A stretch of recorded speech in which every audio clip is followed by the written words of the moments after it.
पवित्र शास्त्राच्या पुस्तकाचा सारांश याच्याविषयी आपण सध्या बोलत आहोत की शास्त्र काय आहे, जुना करार काय, नवा करार काय आणि एक एक पुस्तकाचा सारांश काय हे आपण थोडक्यात पाहत आहोत. आणि सध्या आपण जुन्या कराराच्या दुसऱ्या विभागात आहोत. जुन्या कराराचा दुसरा विभाग म्हणजे इतिहास. पहिला भाग आहे नियमशास्त्र आणि दुसरा इतिहास. आणि आजचं आपलं पुस्तक आहे दुसरे राजे. दुसरे राजेचं पुस्तक ही एक दुःखद कथा आहे की इस्रायलचे झालेले दोन भाग, उत्तरेकडचं राज्य आणि दक्षिणेकडचं राज्य, याचं कसं पतन झालं, कसा नाश झाला त्याच्याबद्दल. आणि हा नाश कोणत्या कारणामुळे झाला. कोणत्याही देशाचा, राष्ट्राचा, समाजाचा नाश कुटुंबाचा एका रात्रीतून होत नसतो. हळूहळू ती परिस्थिती खालवत जात असते, नैतिकरित्या, आध्यात्मिकरित्या, आर्थिकरित्या, आणि मग तो नाश येत असतो. आणि तेच या बाबतीत झालेलं आहे. तर विषय दुसरे राजेच्या पुस्तकाचा विषय हा आहे की इस्रायल देशाचे जे दोन भाग झाले, उत्तरेकडचं राज्य आणि दक्षिणेकडचं राज्य, त्या दोघांचे, त्या दोन राज्यांचा नाश कशामुळे झाला आणि कसा झाला याचं वर्णन आपल्याला दुसऱ्या राज्याच्या पुस्तकात पाहायला मिळतं.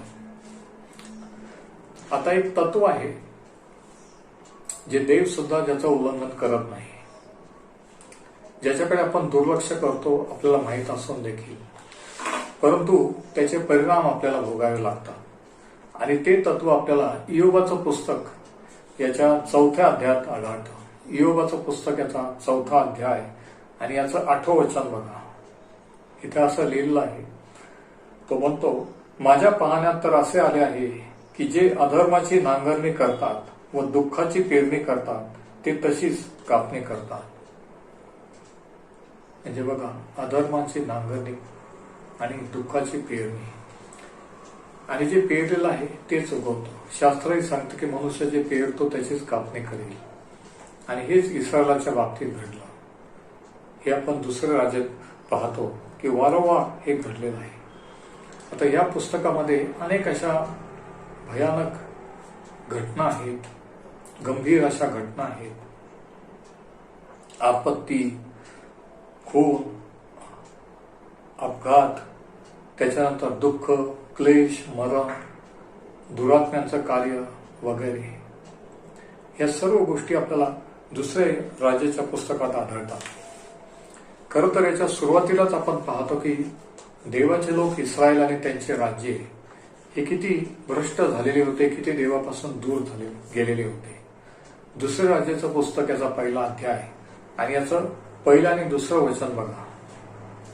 अहाबाच्या मृत्यूनंतर मोवाब इस्रायलावर उलटला.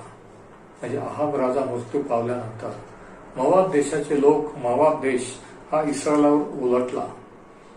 अहज्या हा शोमरोनातील आपल्या वाड्याच्या माळीवरल्या खिडकीच्या दारीतून खाली पडून दुःखनाईत झाला. अहज्या राजा राज्य करीत होता आणि तो एक दिवशी आपल्या महालाच्या खिडकीत बसलेला असताना तो तिथून खाली पडला, जखमी झाला. आणि मग त्याने काय केलं बघा, त्याने जासुदांना अशी विनंती केली की तुम्ही जाऊन एक्रोन येथील बाल जबूब दैवतास प्रश्न करा की मी या दुखण्यातून बरा होईल काय. बघा, इस्रायलाचा राजा त्याच्या जासुदांना सांगतो की बाल जबूब नावाचं जे दैवत आहे, ज्याची पूजा अर्चा इतर विधर्मीय विदेशी लोक करत होते, हा इस्रायलाचा राजा सांगतो की त्या दैवताला जाऊन विचारा की मी या दुखण्यातून बरा होईल की नाही. याच्यावर काय दिसून येतं, नैतिक पातळी तर घसरलेली आहे, परंतु धार्मिक किंवा आध्यात्मिक पातळी देखील किती घसरलेली आहे. देवापासून राजा आणि हे लोक किती दूर गेलेले आहेत बघा. तर हे आपल्याला सुरुवातीलाच आढळतं. आता पहिले राजाच्या 11व्या अध्यायामध्ये आपण पाहतो की दावीद राजाच्या मृत्यूनंतर त्याचा पुत्र शलोमोन हा राजा झाला. शलोमोनाची कारकीर्द शांततेची होती, समृद्धीची होती. त्याच्यासारखा राजा झाला नाही, होणार नाही. परमेश्वराने त्याला धन संपत्ती ऐश्वर वैभव सर्व काही दिला, परंतु कालांतराने आपण पाहतो की त्याचं मन परमेश्वरापासून फिरलं. त्याने वेगवेगळ्या देशाच्या विदेशी राण्या बायका केल्या आणि त्या राण्यांनी त्यांचे दैवत इस्रायलात आणले, त्यांचे मंदिरं बांधून घेतले आणि ते आणि इस्रायल लोक आणि शलोमोन राजा सुद्धा त्या दैवताची भक्ती करू लागला. आणि म्हणून परमेश्वराने त्याला एक वॉर्निंग दिली. पहिले राजे 11 आणि याच्या 9 ते 11 वचनामध्ये 11 वचनात असं लिहिलेलं आहे, यास तो परमेश्वर शलोमोनाला म्हणाला, माझा करार व मी तुला लावून दिलेले नियम न पाळिता हे असे आचरण तू केले, त्या अर्थी मी तुझे राज्य तुझ्यापासून तोडून तुझ्या एका सेवकास देईन. आणि आपण वाचतो की तसं झालं. शलोमोनाचं राज्य दुभंगलं गेला. त्याचा पुत्र रहोबाम हा एक दुष्ट राजा झाला. त्याने इस्रायल लोकांना देवापासून दूर नेलं, मूर्तीपूजा करायला लावलं आणि सर्व प्रकारची अनैतिकता भ्रष्टता इस्रायलात सुरू झाली. आणि मग आपण पाहतो की त्यावेळेस हे 2 भाग झाल्यानंतर उत्तरेकडचा भाग इस्रायल आणि दक्षिणेकडचा यहुद्याचं राज्य. उत्तरेकडच्या राज्याची राजधानी होती इस्रायल जवळजवळ 208 वर्ष, इसवी सन 722 पर्यंत. आणि त्याच्यानंतर अश्शूरी लोकांच्या हाती ते राज्य गेलं आणि त्यांनी ते साम्राज्य गमावलं. उत्तरेकडचं राज्य जवळजवळ 200 वर्ष टिकलं आणि त्या कालावधीत 19 राजे राज्य करून गेले. आणि त्या 19 राजापैकी एकही राजा धार्मिक नव्हता, परमेश्वराला भिवून वागणारा नव्हता. किती विशेष आहे ना. आणि जवळजवळ 3.5 वर्ष हे दक्षिणेकडचं राज्य टिकलं आणि त्या राज्यावर जे राज्य करू लागलेले 8 राजे हे परमेश्वराला भिवून वागणारे होते. ते देवाबरोबर चालले, काही प्रमाणात काही राजे. दुसरे राजे आपल्याला ह्या गोष्टीची आठवण करून देते की परमेश्वराने जे सांगितलेलं आहे ते घडवून घेतो, ते तो करतो. तो त्याच्या लोकांना, निवडलेल्या लोकांना देखील शासन करत असतो, शिक्षा देत असतो. अनुवाद 5 आणि 9 मध्ये सांगितल्याप्रमाणे की जर त्याच्या लोकांनी त्याची वाणी ऐकली नाही, आज्ञा पालन केले नाही, तर 3ऱ्या 4थ्या पिढीपर्यंत त्यांना त्याचे परिणाम भोगावे लागतात. आता दुसऱ्या राजाचे खरं तर 3 विभाग आहेत. 3 विभागात आपण हे पुस्तक विभाजन करू शकतो. पहिला जो विभाग आहे अध्याय 1 ते 10, याच्यामध्ये उत्तरेकडचं राज्य आणि त्याचे घसरण आणि पतन कशी झाली ते सांगितलेलं आहे. 11 ते 17 हा दुसरा विभाग आणि त्या दुसऱ्या विभागात या दोन्ही राज्यांची घसरण आणि पतन कशी झाली हे सांगितलेलं आहे. आणि तिसरा जो भाग आहे अध्याय 18 ते 25 मध्ये दक्षिणेकडचं राज्य म्हणजे यहुदाचं राज्य यांची घसरण आणि कसं पतन आणि नाश झाला याचं वर्णन केलेलं आहे. आता आणखी एक महत्वाची गोष्ट ही की या दुसऱ्या राजाच्या पुस्तकात आपल्याला 2 मुख्य संदेष्टे आढळतात, जे इस्रायलचे 2 महान आणि प्रमुख असे संदेष्टे होऊन गेले. एक म्हणजे एलिया आणि दुसरा अलिशा. दुसऱ्या राजाच्या पुस्तकात आपण एलियाची सेवा, त्याचं सेवा कार्य, त्याने केलेले चमत्कार आणि परमेश्वराने त्याला कसं स्वर्गात घेतलं, देहासकट कसं तो स्वर्गात गेला त्याचं वर्णन आहे. आणि त्याच्यानंतर त्याचा सेवक अलिशा त्याच्या जागी कसा संदेष्टा झाला, त्याने केलेले चमत्कार हे आपल्याला या पुस्तकात आढळतात. अलिशाने एलियाचं कार्य पुढे चालू ठेवलं आणि इस्रायल लोकांना वॉर्निंग देत राहिला, त्यांच्या राजांना देखील, जोपर्यंत त्याचा मृत्यू झाला नाही तोपर्यंत. आणि अलिशाचा मृत्यू आपल्याला 13व्या अध्यायात आढळतो. तिसऱ्या विभागात आपण पाहतो 18 ते 25 मध्ये की यहूदाचं पतन कसं झालं, कोणत्या कारणामुळे. नैतिक भ्रष्टता, परमेश्वरापासून दूर जाणे, दुरात्म्यांच्या अन्य दैवतांच्या मागे लागणे, मूर्तीपूजा, आणि ह्या कारणामुळे त्यांचं पतन झालं. ह्या विभागामध्ये आपल्याला 3 पिढ्याचे जे राजे होऊन गेले 3 पिढ्यांमध्ये त्यांच्याविषयी आपल्याला वृत्तांत आढळतो. पहिला आहाज राजा, जो 20 वर्षाचा असताना राज्य करू लागला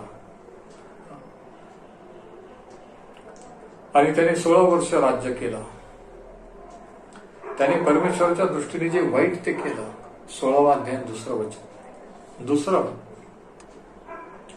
हिजकिया राजा 25 वर्षाचा असताना राजा झाला आणि त्याने 29 वर्ष राज्य केलं. आणि असं म्हटलेलं आहे 18व्या अध्यायाच्या 5व्या वचनात की हिजकिया राजाने परमेश्वराच्या दृष्टीने जे नीट ते केले. आणि मग त्यानंतर तिसरा जो राजा होऊन गेला तो मनश्शे, तो 12 वर्षाचा असताना राजा झाला, गादीवर आला आणि त्याने त्याच्या वडिलांच्या विरुद्ध तो वागला. त्यांनी इस्रायलात वेगवेगळ्या दैवतांचे मंदिरं बांधली, भ्रष्टता केली, मूर्तीपूजा केली आणि तो आणि इस्रायलला देवापासून फिरवलं. त्याने 55 वर्ष इस्रायलावर राज्य केलं. 21वा अध्याय आणि वचन 1 आणि 2. आणि शेवटी 25व्या वचनात आपण वाचतो की यहूदाचं राज्य याच्यावर बाबेल साम्राज्याने, बाबेलच्या लोकांनी हल्ला चढवला आणि ते काबीज करून गेले. आणि अशा प्रकारे दक्षिणेकडच्या यहूदाच्या राज्याचं पतन झालं.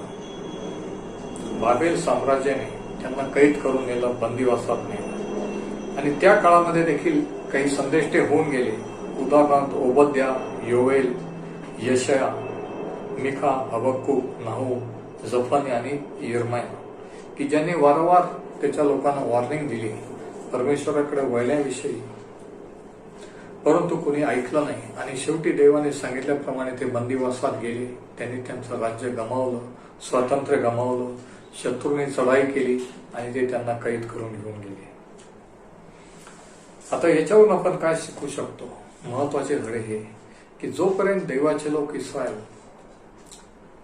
देवाला घेऊन वागत होते, त्याच्या मार्गात चालत होते, आणि हे दावीद राजाच्या कालावधीत घडलं, तोपर्यंत त्यांच्यामध्ये ऐक्य होतं. पण ज्यावेळेस राज्याची विभागणी झाली, एका देशाचे 2 भाग झाले, 2 तुकडे झाले, त्याच्यानंतर ही घसरण, हे पतन हे सुरू झालं. म्हणजे ज्यावेळेस आपण एक असतो, देवाचे लोक एक असतो, त्यावेळेस आपण स्ट्रॉंग असतो, बलवान असतो. पण ज्यावेळेस फूट पडते त्यावेळेस शत्रू हल्ला करतो आणि आपलं पतन किंवा नाश होत असतो. हे आपल्याला दुसऱ्या राजाच्या पुस्तकावरून शिकायला मिळतं. आता ह्या दुसऱ्या राजेमध्ये कोणकोणते संदेष्टे होऊन गेले जरा बघा. पहिला भाग आहे अध्याय 1 ते 10 उत्तरेकडच्या राज्यामध्ये. आणि त्या उत्तरेकडच्या राज्यामध्ये एलिया आणि अलिशा हे दोन संदेष्टे होऊन गेले. त्याच्यानंतर 11 ते 17 या अध्यायात आपण पाहतो दुसरा विभाग, ज्याच्यामध्ये दोन्ही उत्तरेकडच्या आणि दक्षिणेकडच्या दोन्ही राज्याबद्दल सांगितलेलं आहे. त्या कालावधीत योना, आमोस, होशे, ओबद्या, योएल, मिखा आणि यशया हे संदेष्टे होऊन गेलेले आहे. आणि तिसरा भाग आहे 18 ते 25 अध्याय, यहूदाचं राज्य दक्षिणेकडचं. आणि त्या यहूदामध्ये नाहूम, जफन्या, यिर्मया आणि हबक्कूक हे संदेष्टे होऊन गेले. म्हणजे बघा, दोन्ही राज्यामध्ये देवाने त्याचे संदेष्टे पाठवले. ज्यांनी परमेश्वराचं वचन त्यांना सांगितलं, वॉर्निंग दिली, परमेश्वराकडे वळायला सांगितलं. ज्या ज्या वेळेस देवाचे लोक देवापासून दूर जातात, देव कोणीतरी त्याचे निवडलेले लोक, त्याचे सेवक आपल्या जीवनात पाठवत असतो. आणि जर आपण ऐकलं तर परमेश्वर आपल्या पापांची क्षमा करून आपण आशीर्वादित होतो. पण जर नाही ऐकलं तर आपलं पतन होत असतं. आणि अशा रीतीने हे दुसऱ्या राजाच्या पुस्तकाचा सारांश आहे. आज आपण इथेच थांबू. आणि पुढच्या संदेशात आपण याच्या नंतरचं पुस्तकाचा सारांश पाहू.